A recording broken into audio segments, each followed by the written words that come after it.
qual a razão ou o motivo dos nossos alunos brasileiros não aprenderem na escola.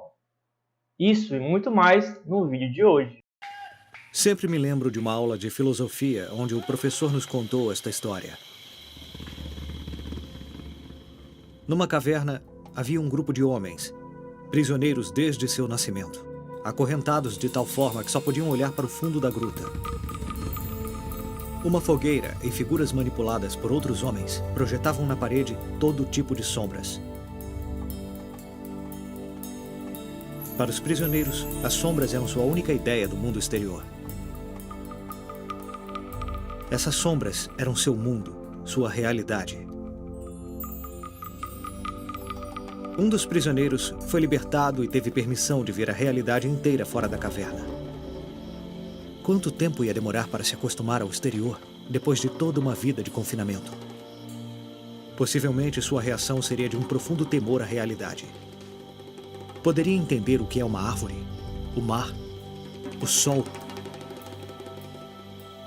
Imaginemos que esse homem tenha conseguido ver a realidade tal qual ela é e entender o grande engano que era a caverna.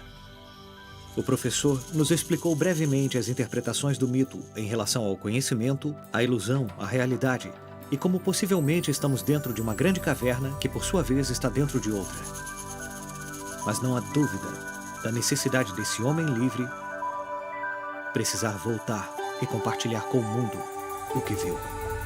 É conhecida a expressão dos empresários que exploram a educação brasileira, principalmente nas universidades, onde aplicam-se aí os cursos de Direito, Economia e Administração. Um dos principais motivos do qual os alunos não aprendem é simplesmente o cuspimento do saber, ou seja, é só cuspe e giz, né? É claro, em um prédio, né? Então, o que isso quer dizer, galera? Por que o autor ele traz isso? É só cuspe e giz, galera? Porque, assim, os professores, geralmente, eles passam todo aquele conhecimento que eles adquirem durante o seu longo período de vida, né? E esse conhecimento repassado de geração por geração entre professores e professores faz com que haja uma crítica a isso. Por quê? Porque, geralmente, a gente cospe aquilo que a gente sabe, né? E qual é o principal razão?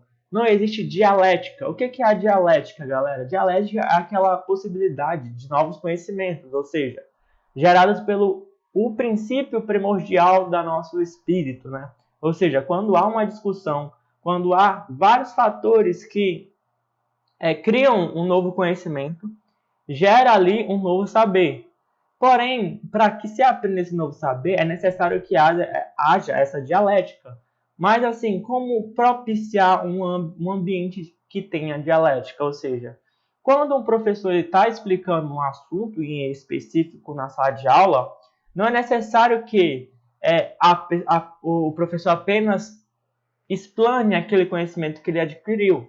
Mas é importante que ele faça com que o porquê que existe isso, o porquê que é dessa forma, entendeu? Então gera uma dialética, ou seja, os alunos passam ali a indagarem e criarem resposta para aquilo que eles próprio indagam, né?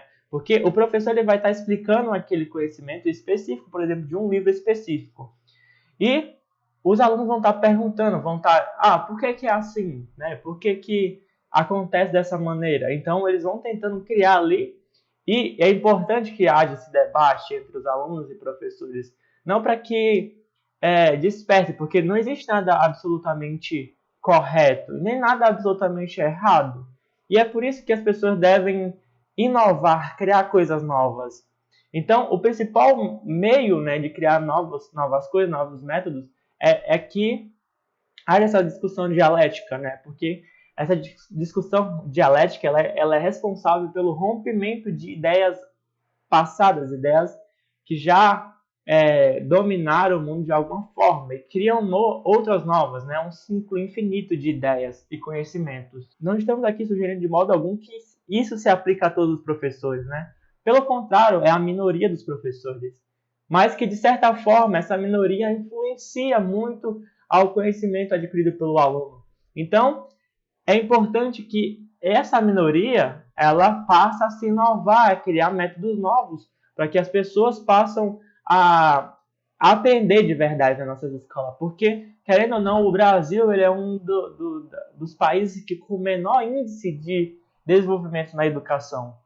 Então, é importante que é importante que seja feita uma evolução na nossa educação, para que a gente passe a aprender de verdade. Existe a educação liberal, que é importante também. A educação liberal a partir do aluno vem a vontade de conhecer. Porque quando a gente é criança, a gente tem vontade de entender, de conhecer as coisas, mas com o tempo a gente vai perdendo essa vontade. Porque a gente não está num ambiente que nos propicia a vontade de conhecer e de querer saber sempre mais. A maior parte dos professores, né, acreditam que são capazes de ensinar, mas na verdade a realidade é outra, né? É mais um ego próprio daquele professor que acha que tem capacidade de ensinar, mas na verdade não tem. Né? Eu tive alguns professores, eu não vou falar nome aqui, citar nomes, mas eu tive professores que eram arrogantes, né? Então, esses professores arrogantes, geralmente eles acham que têm capacidade de ensinar, mas às vezes não ensina da maneira correta e faz com que a gente, em vez de aprender, né, se você não correr atrás do seu aprendizado, do seu conhecimento, talvez você não aprenda. Então, é mais difícil um aluno que não tem essa vontade de conhecer estudar com um professor que é arrogante, que não tem também vontade de ensinar ou de inovar no seu método de ensinar, e faz com que a gente tenha um déficit sei lá, na matéria específica, no conhecimento específico por causa disso. Então, é importante que haja essa evolução, que as pessoas os professores não passam só a cuspir conhecimento, mas de certa forma criar uma situação hipotética, dialética aí, para que a gente possa sempre estar inovando. O que é mais vantajoso, galera? Ficar em casa lendo um livro ou ir para uma sala de aula que vê professores apenas falando? É muito mais vantajoso você ficar em casa lendo um livro e entender aquele livro que você está lendo do que você assistir uma aula que não dá prazer e que não traga nenhum conhecimento relevante para você, né? Porque a maioria das vezes o professor está lá explicando e os alunos estão só lá fingindo que estão escutando e aprendendo. É frequente que o expositor não dê chance ao aluno ouvir se quer fazer pergunta. Muitas vezes, né, os professores nem perguntam, galera. Muitas vezes os professores nem dão chance para perguntar. Alguns professores ainda perguntam: vocês têm alguma dúvida? Vocês podem fazer perguntas também e a gente vai tentar aqui responder essas perguntas, mas muitas das vezes não acontece isso na sala de aula. Há os que simplesmente não permitem questões e aqueles que não respondem. Nesse último caso, é verdade, poderia ser uma tática pedagógica. Devolver ao aluno a questão em forma de novo questionamento, para juntos decidirem por uma saída. Isso seria pedagogicamente válido.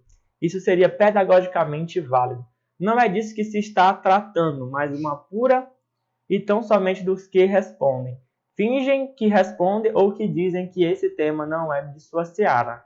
Perde-se, pois, oportunidade de realizar uma boa discussão que permita a produção de algum conhecimento que surja na sala de aula, pela participação ativa do aluno, ainda que o método de trazer o conteúdo tenha sido unilateral.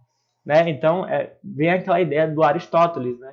O Aristóteles lá faz o parto do conhecimento, ou seja, traz à tona o conhecimento que a pessoa tem, mas de que, de certa forma, não consegue explanar. Ou seja, o professor deveria ser como uma parteira, né? Trazer à luz o conhecimento do próprio aluno, né? Que ele não está tendo ali naquele momento, mas que existe dentro dele. Então, o professor deveria ser dessa forma, mas acontece que a maioria dos casos não acontecem isso e não existe esse tipo de diálogo na sala de aula, é o que faz com que nossa aprendizagem seja comprometida. Então, o vídeo era isso, tá, galera? Espero que vocês tenham gostado. Deixa aquele likezão, compartilhe o vídeo com os amigos de vocês para ajudar o canal. O canal é novo, tá? Esse é o seu segundo vídeo e espero que vocês gostem. Tá bom, rapaziada? Obrigado a todos e até mais.